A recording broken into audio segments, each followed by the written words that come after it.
Welcome back, everyone. It is Wicked Raider 22. We are here for another day of play and update. And I think on this one, we're going to actually take a deeper look at some of the champions that we have pulled. So, as we move through, one of the biggest things I think I have noticed as a beginner Raid Shadow Legends player is some of the champions that I know I will use as food will one day come back to haunt me.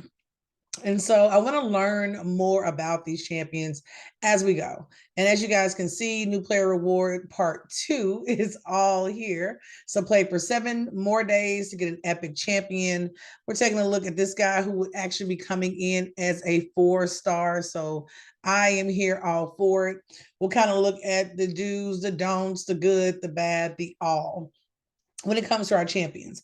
And of course, we are up to day number 8, getting closer to day 30 with High Katan. I've seen a couple of people actually max this particular champion out. I have also had the privilege of having her on a personal account. So definitely can get into that one. The other thing is, don't forget to always check who you have drop fever that is taking place now, actually as a part of Dragon's Lair. So guys, those dungeons will always call you. Tournament groups will be the same. So we will do our number one thing that we always do.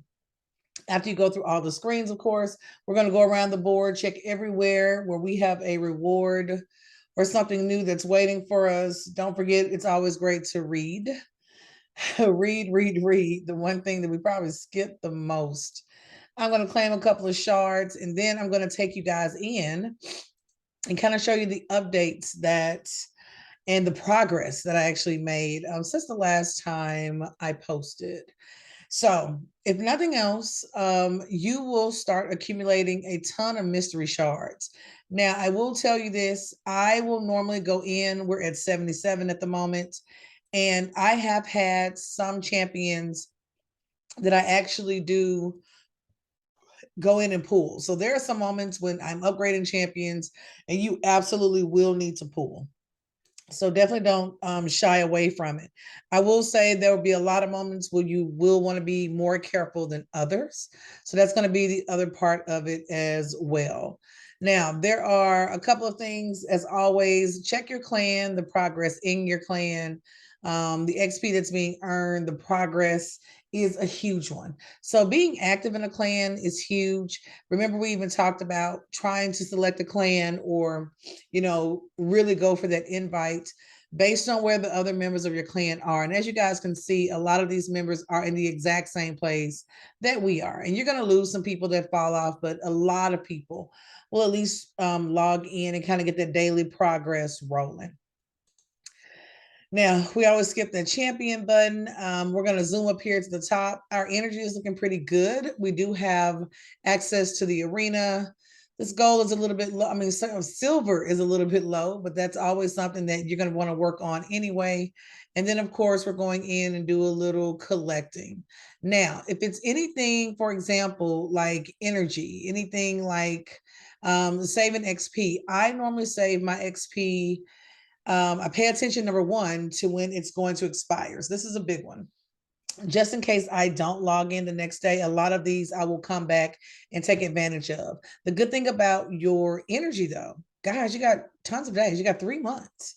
So I would definitely hold on to it because as your level increases, the amount of energy you can hold at one time will also increase. So you're running through battles and getting access to additional energy no matter what. We're going to have a couple of tournaments and we'll be coming back in to those in particular. A lot of people will still shy away from tournaments, and I'm going to encourage you guys to dive in. Your tournament, the expectations, the reward levels are really easy to achieve, and that's always a good one as well. So check out Battle, see where we have some rewards hiding, which is Clan Boss, which is the other battle that I always try to check in and do before I move forward with anything else. So we're going to do a little claiming. Not a bad artifact. It's got a little defense and it has a percentage on it. Now, if you have not heard, hey, we all listen a little bit differently. It took me a while to figure out the difference between having a scale that was a flat rate scale, so just a flat one. There's no percentage behind it, only the number, and those that have a percentage. The good thing about the percentage is that number will increase exponentially based on the amount of defense that you have added to your champion. So 4% of 10 is, of course, hey, look at it. We're going to break it up over here. I said, but if you're looking at something like 4% of 100, then you're getting to 4% of 1,000, the number continues to go up and up and up. So that's what you want to be really careful about as you're going in. And of course, they give you the option to sell. We're not going to do that. We're going to go ahead and claim our prizes. And before I forget, I'm also going to go ahead and let's participate, focusing on my highest little champions before we get to the champion of the moments. And I think this is probably one that you guys have heard me talk about before, but let's do a little cross. So here we have War Priest. We have our Deliana, which we were able to acquire a couple of games ago. We have Elhain, which is our starting champion. We have the Rotting Mage. And then, of course, we have Sniper. And I will tell you, Sniper, War Priest are always on those starting teams. These can be champions, honestly. I am 44, 45 levels now in on my other account, and I still buff these champions on up. And honestly, I think I just sacrificed them yesterday morning, maybe. And it was hard. It is really hard when you have to go in and bite the bullet and say, you know what, I am going to, take this particular champion to 6-star. You have to sacrifice some champions that you've probably been using for quite a while. And I feel like, honestly, that's kind of where we are now. All of these champions, of course, we want to at least get them to 5-star. That will be a good one. We can kind of put some scrolls on them and then work it from there.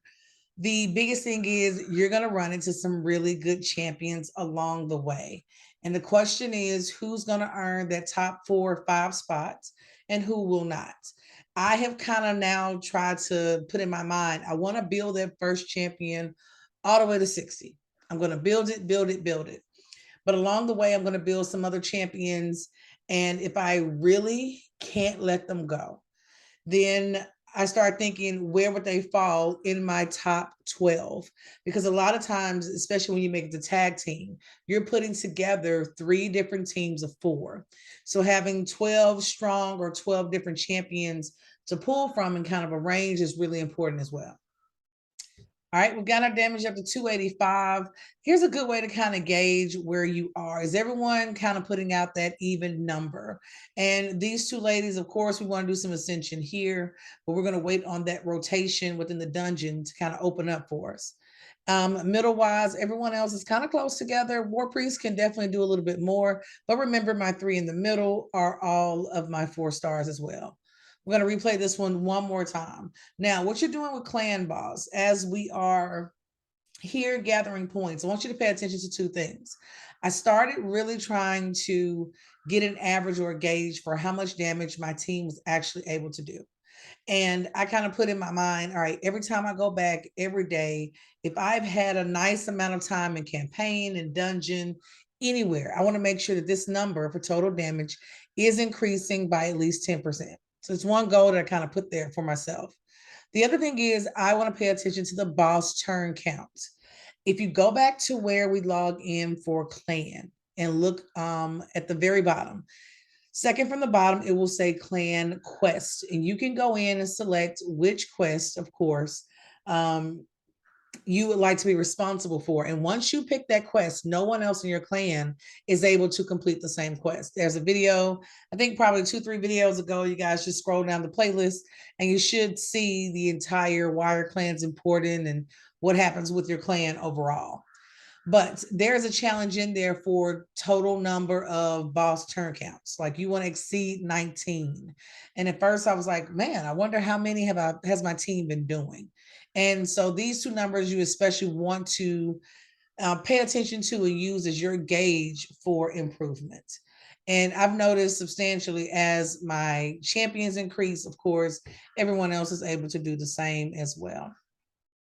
We are going to take a deeper look at Sniper, who is down for the count at this point. It's at this moment that I really want to get someone in here who's able to do revive. That reviving champion is huge. All right, so 232 on that damage. We can definitely do better. I think we can kind of ascend our champions, get them up to level 50. It's something I'm looking forward to because damage wise, I know that we're able to do better. So we're in 5th place. Honestly, I expect to kind of be almost at the 1 million mark, but we're 30K as far as team. So everybody else is a little bit higher. We've definitely got to work on ranking up those champions, which means we're going to have to drag some of our lower champions, some of our food along for the journey. Just checking because we have something over here. Of course, it's going to be free. Oh, and we get an ancient shard, and we'll save that one. So let's head over and let's take a look at a champion that you should hopefully have access to. And that's going to be Sniper.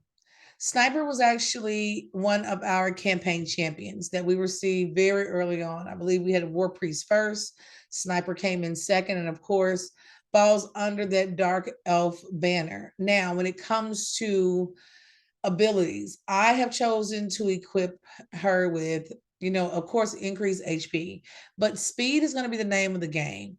I like Sniper for a few reasons. When you make it to the 5-star level, here's something that you will notice. Her ability to not only boost the turn meter, but to also add in that additional turn, especially if she's going behind champions like Kale, for example, if she's going behind like Crusader, any of your barbarians that have that additional turn on them. If you have Eris on your team, if you have even a level 50 or 60 Elhain, I've noticed as well.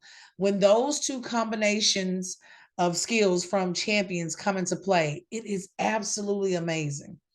So let's look at her skills a little bit in depth. And here's the thing.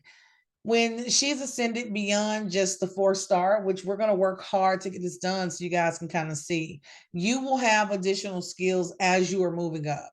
So this double shots can be a nice one. It does attack one enemy 2 times, has an extra 15% chance of inflicting a critical hit, fills his champion's turn meter by 15% on each critical hit, and it doesn't take very much to book her. And because we know she is attack base, you want to start pushing her definitely in that area. Now, here's the one that I love and that I have learned to appreciate. Rain of Arrows, guys, especially in arena, can become a game changer. It all depends on how many resources you're actually fueling into this champion. This particular skill is going to attack all enemies 2 times. I have her built in some other scenarios where she's taken 10, 12, almost 13,000 units of damage each time. So she is dishing it out. And if you have her on a team with a nuker, she's going first, your nuker is coming second. It makes all the difference in the world. The other thing is you're looking at it has a 10% chance of placing a 15% decreased speed debuff for 1 turn. This is why you will see her many times on those teams that are, for example, in dungeons. There are certain dungeons where she does really well. I like to use her with Ice Golem, for example. I like to use her when, in Spider's Den, she's okay. But I know with my Spider's Den team, I need to work on position of champions quite a bit. And once you move them around and you find that magic, that is the one that will make the most difference. Now, her cooldown can be decreased, especially with the level 3. And the other thing is when you're going in to pick her masteries, I have chosen so far to put her on the path of attack and defense. I want to max out the attack side of her as much as possible, but I also want to give her a little bit more time to stay alive. So her defense is something else that I definitely look forward to boost. When it comes to champions like this, I like to kind of start with a number of skills and then dial those back as you go. So that's something that's also nice as well. Now, For this particular champion, I thought about whether it was worth it to sacrifice her or not. And now that I have her next to Elhain, I do have experience with like Eris, with Sniper is the other one. There are several bowmasters and bow like champions. It's all about how they impact the turn meter. It's also about how they're able to contribute to the remainder of the team. Sometimes her skills are absolutely life-saving in the early game. And I love the work they did with her, outfit-wise and all. It's just amazing. But having that in the mix makes a difference as well. My question is, how do you guys build her? What would be your biggest recommendation, kind of looking at where we are artifact wise so far? Now, what I am thinking about doing is, because she already has a little speed involved, I'm very tempted once we go through the first level of campaign to either come back with a little fury, perhaps. Um, I'm looking for something that will allow attack percentage to increase. I'm tempted with the cruel set. I'm tempted as well with if I can get an entire critical rate set. There are just a couple that I think may be worth actually plowing into. And it's definitely time to take her to a 4-star level. But if you see where we are, what we're going to have to do is dip down here to our 2-star and elevate those first. So running those through is going to be a big one. Now, here's the other thing. I've also decided that if I'm going to keep a champion, for example, I'm going to ascend that champion to remind myself that this is one of those champions that probably has a reason to stay. And I'm thinking about campaign wise, which is where Sniper can definitely come in. I'm thinking about dungeons as well. Now, let's go over to Tavern for her. And you'll notice that when it comes to ascending this particular champion, which we already have her ascended, I believe she needs the blue potion and the white potion as well. You're looking at those skills. It's nice to have the rain of arrows increase first. So I usually don't pull duplicates of these particular champions, or I have not done that thus far.